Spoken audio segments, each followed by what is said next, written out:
When we think of the spice routes, we often picture ships loaded with cinnamon, cardamom, and cloves crossing the seas.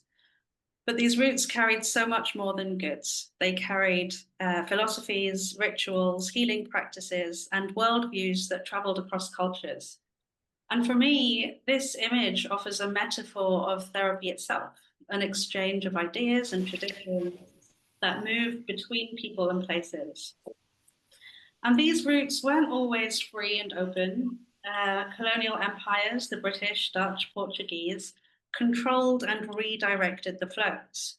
And in a similar way, Eurocentric models of therapy have dominated global mental health, leaving indigenous and culturally rooted approaches at the margins. So I'm here with you today as a therapist whose story is in itself shaped by movement across borders. I'm of Indian origin, raised in Kenya, trained in England, and now practicing in the Middle East. And each of these places has left its mark, shaping both how I see the world and how I work in the therapy room.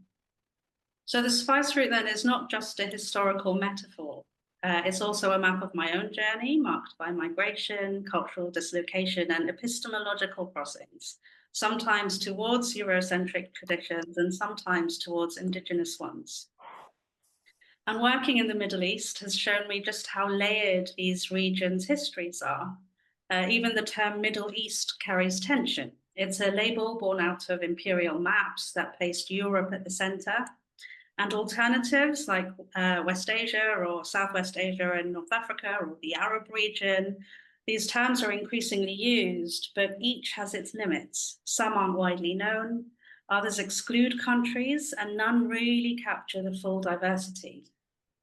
So I keep the term Middle East here today, but I use it as a reminder of the region's ongoing entanglement with colonial legacies. My aim isn't to fix the tension, but more to let it be seen. And I notice the same tension in therapy sessions. Many of my clients live in almost liminal spaces, shaped by spiritual traditions, by family obligations, by diasporic dislocation. And the task in therapy is often to hold the models that I was trained in alongside the lived realities that don't always fit them. And so that's the invitation of this talk, really, to move away from a one-way flow of knowledge from west to east and imagine a meeting in the middle, a space of exchange and not dominance. You know, how do we reroute its journey, reformulate the ingredients, rediscover the forgotten blends? And the point isn't to reject Western tradition, but to place them in dialogue with others so that psychotherapeutic practice can become more locally responsive, globally conscious, and relationally accountable. So a bit like spices then, therapeutic knowledge gains its richness not in isolation, but in blending, adapting, and responding to context. So to speak of decolonizing psychotherapy, I found myself asking, well, what was there before colonization? And for me, that means recalling the indigenous ways of understanding mental health in places that I have lived and inherited, which each offer really rich, integrated approaches to well-being long before Western psychiatry emerged in the 18th and 19th centuries. So in the Islamic Renaissance, also known as the Islamic Golden Age, physicians like Al-Razi in the 9th century promoted holistic care, music, diet, herbal remedies. Psychiatric hospitals known as Bimaristans were found in cities like Baghdad, Damascus, and Cairo centuries before such institutions appeared in Europe. In India, Ayurvedic and yogic systems, stretching back thousands of years, saw body, mind, and spirit as inseparable. Similar to how the biopsychosocial model is, first penned as a new model by Engel in the 70s. You know, here, healing through diet, meditation, mantra, and ritual was about balance, not just cure. And in Kenya, mental distress was seen as a rupture in social or spiritual harmony, restored communally through elders, herbalists, music, and storytelling. So across these regions, we see certain recurring flavors, holistic worldviews, the weaving together of spiritual and emotional life, and a recognition of mental health as collective, Families, clans, and spiritual leaders held responsibility with the belief that wisdom comes through relationships, not through the individual mind alone, and that each person is nested within community. And the African philosophy of Ubuntu, I am because we are, captures this ethos beautifully. But I also don't want to sugarcoat things here. The traditions were not free from harm. Some spiritual explanations led to punitive practices such as exorcisms, punishments, or ostracism. But colonization did not replace disorder with order, it replaced meaning with silence. And by that, I mean that imposed Enlightenment frameworks favored written text over oral tradition, science over intuition, institutional care over communal response, and individual logic over collective wisdom. Traditional healers were branded as irrational or even criminal, and over time, stigma grew, not only around mental illness, but around the very ways that communities once made sense of it. And I see the legacy of this in my practice. Many clients live in a double dislocation, alienated from Western psychiatric language, but also unsure how to reclaim ancestral ones. And this hybrid space, which was described by Homi Bhabha, is where many of my clients live and where our practice must learn to meet them by cultivating a space that can hold many truths at once: clinical knowledge and communal wisdom, neuroscience and Sufi poetry, trauma models and ancestral stories. One of my patients, for example, diagnosed with delusion disorder, but convinced that a jinn had afflicted him. His family urged him to stay on medication. He wanted to stop. And I was caught between two worlds: the Western frame of individual choice and the cultural frame of collective responsibility. Instead of forcing one framework, through our work, we allowed both to coexist. His distress could be understood psychiatrically and cosmologically. And in this suspended space of multiple possibilities, he could reflect without being forced to choose. And he thus began to form a more livable relationship with his experience, one that honored both cultural and clinical realities. So the spice routes once carried a rich fusion of cultures, ideas, and healing practices, but they also carried power asymmetries, trades made under coercion, routes redirected by empire. And in much the same way, the work of decolonizing psychotherapy unfolds on uneven ground. We faced entrenched systems, institutional inertia, and hierarchies of knowledge that privilege some voices while silencing others. Across much of the Middle East, services here are still shaped by colonial legacies of Western biomedical models and reinforced through training, policies, and even global frameworks like those of the World Health Organization. Services are organized around psychiatry, with diagnoses preceding dialogue and medication prioritized over relationship. When we apply this without adaptation, these frameworks risk erasing how distress is locally expressed. Many, for example, present with physical complaints such as headache, stomach pain, fatigue, and these mask psychosocial distress. Experiences like jinn possession or Zar ceremonies or Dat syndrome were once meaningful communal explanations of suffering, are now reduced to culture-bound syndromes or pathologized as somatization or psychosis. And for many families, therapy is seen as Western, individualistic, or even secular. They first turn to a general practitioner or a traditional healer, and decisions about care often reflect a preference for medication or quick fixes over the slower work of talk therapy. But there's also an irony because some clients deliberately seek Western-trained therapists, believing that this offers confidentiality, neutrality, and freedom from judgment. So the very system that I seek to decolonize is sometimes the one that is most trusted, precisely because of its distance from local cultural norms. And these clinical challenges reveal something deeper, an epistemological fracture. Eurocentric psychology carries the myth of universality, which I think Adele referred to earlier, the model where the models of mind and self apply everywhere. But in these collectivist contexts, the self is inseparable from family, ancestry, and community. And I think here of one of my patients who's a housewife referred for anxiety after her children left home. I responded with the language of individuation and freedom. But for my patient, freedom felt at odds with her sense of duty and belonging. And it was only when I shifted to a more relational frame, honoring her grief and her displacement, that therapy moved. And her story reminded me that even well intentioned frameworks can wound when they erase lived worlds. And therapists aren't immune to colonial residues. And I remember a conversation with an expert who was asking for a therapist trained back home for her anxiety. And framing her distress through privilege or colonial history would have been intrusive rather than insightful. And this reminds us that bias can move in many directions. Attempts to decolonize can just as easily alienate if we impose meaning too quickly or if we overcorrect by privileging local frameworks.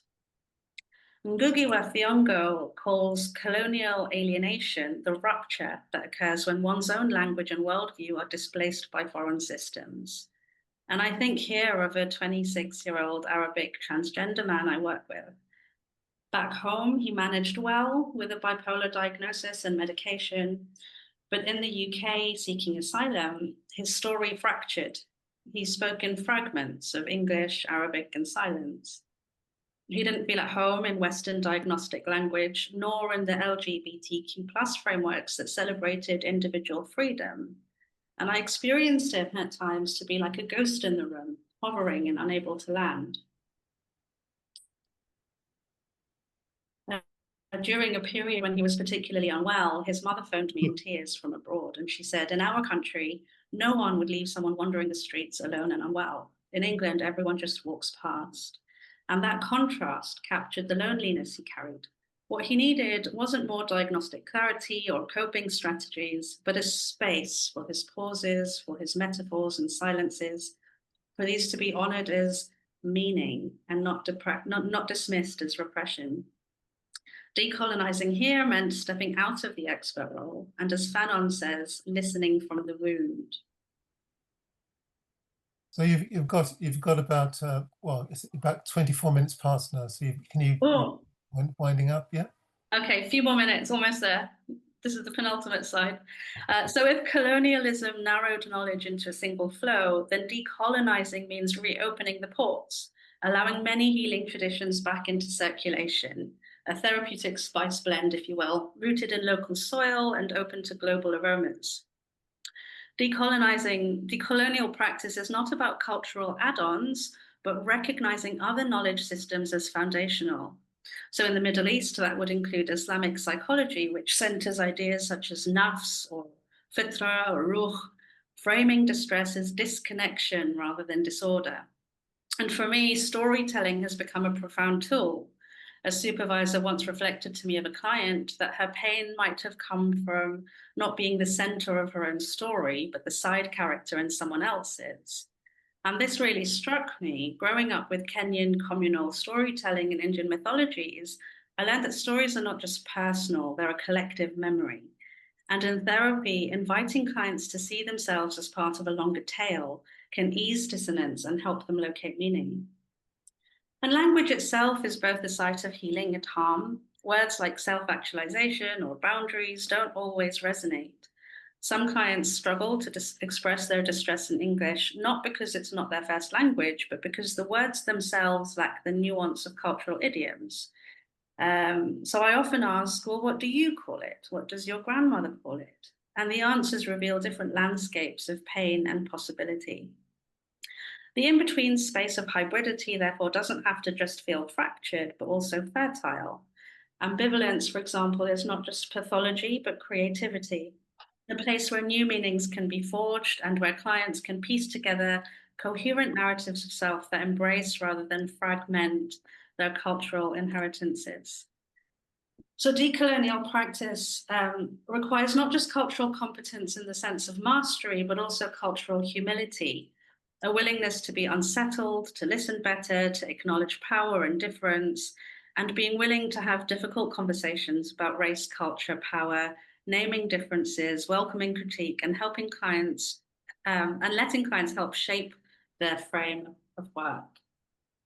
Postcolonial theory also gives us the idea of mimicry, which is adopting dominant Western norms to fit in or avoid marginalization.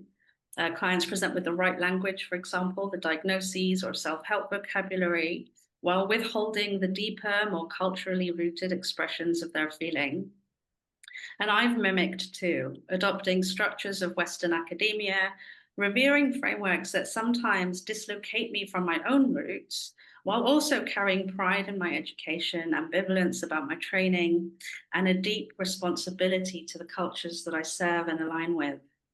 And recognizing this doesn't invalidate our training, but it does invite us to inhabit it more consciously. And when we do, we can help clients notice how their adaptations are shaped by systems, not by personal failings, which in turn helps people to reclaim agency within rather than against their lived worlds. And there is therefore the call for us therapists to be multidisciplinary, drawing on humanities and social sciences and anthropology and history and literature to deepen our clinical work. Local folklore and oral histories, for example, can reveal the symbolic landscapes shaping people's suffering in a way that textbooks might not. And working along Indigenous healers or community leaders can help bridge the gap between Western psychotherapy and traditional knowledge. And I've sometimes found myself unexpectedly in family sessions, and it isn't easy, the frames can clash, but when done carefully, the communal dimension of healing begins to be restored. So training and research too must shift to be rooted in local epistemologies, not only imported curricula. To decolonize knowledge, we need more locally led, practitioner-driven research, qualitative studies, oral histories, community collaborations. And so training, supervision, and research become the new ports of exchange, the marketplaces where ideas are not homogenized, but hybridized. Last slide, not much to say, I promise. So decolonizing psychotherapy in the Middle East is not a single linear act, but an ongoing endeavor, one that asks of us cultural reflexivity, ethical commitment, collaboration across disciplines, and being in a relationally accountable space shaped by power, culture, language, and history. But decolonization alone is not enough.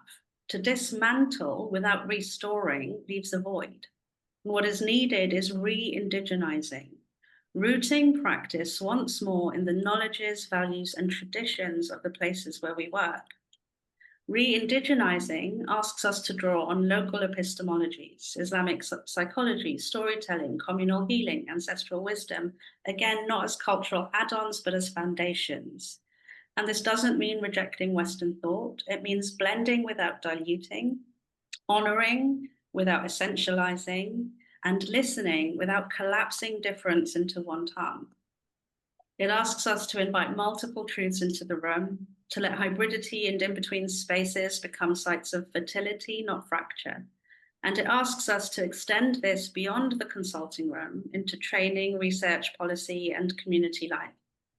Re-indigenizing psychotherapy then is less about finding purity and more about cultivating plurality, less about returning to origins and more about opening ports again for knowledge to move freely, to mingle, and to create something sustaining for the present.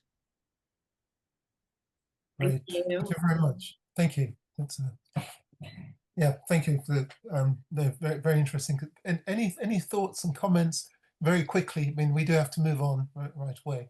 Thank you very much, Gauri.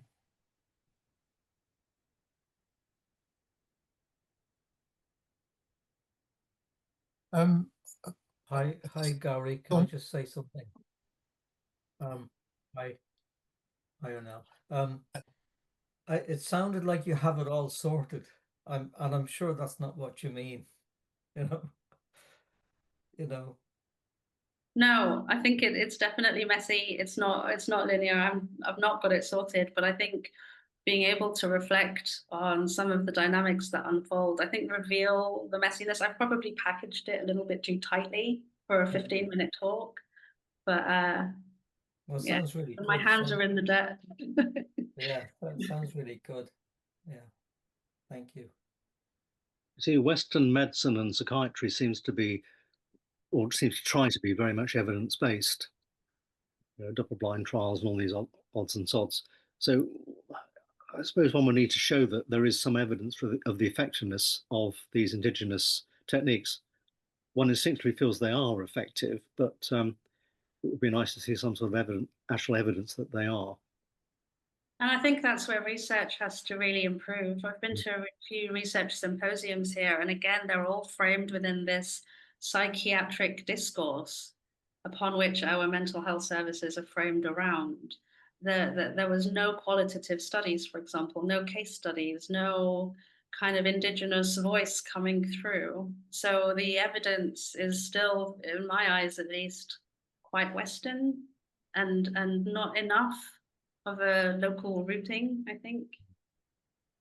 Yes, thank you. I mean, it's possible to say, Nick, that science is an indigenous technique, you know. Oh, I love that. Fantastic. Just a Western one. Yeah.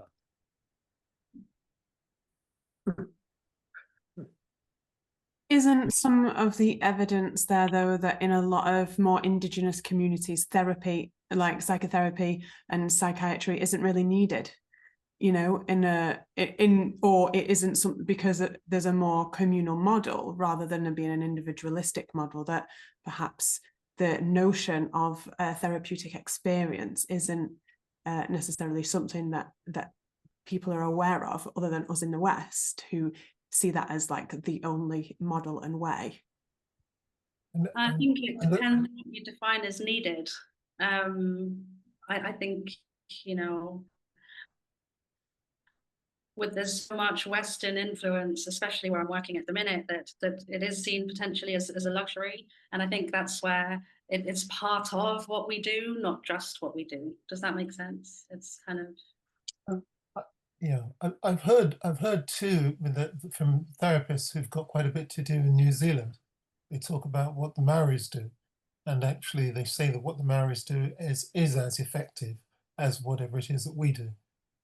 Yeah, I'm not sure exactly how you measure that, but they say that it's pretty much the same thing in terms of results. But I think that there is something about how that's much more communal as a response than individual.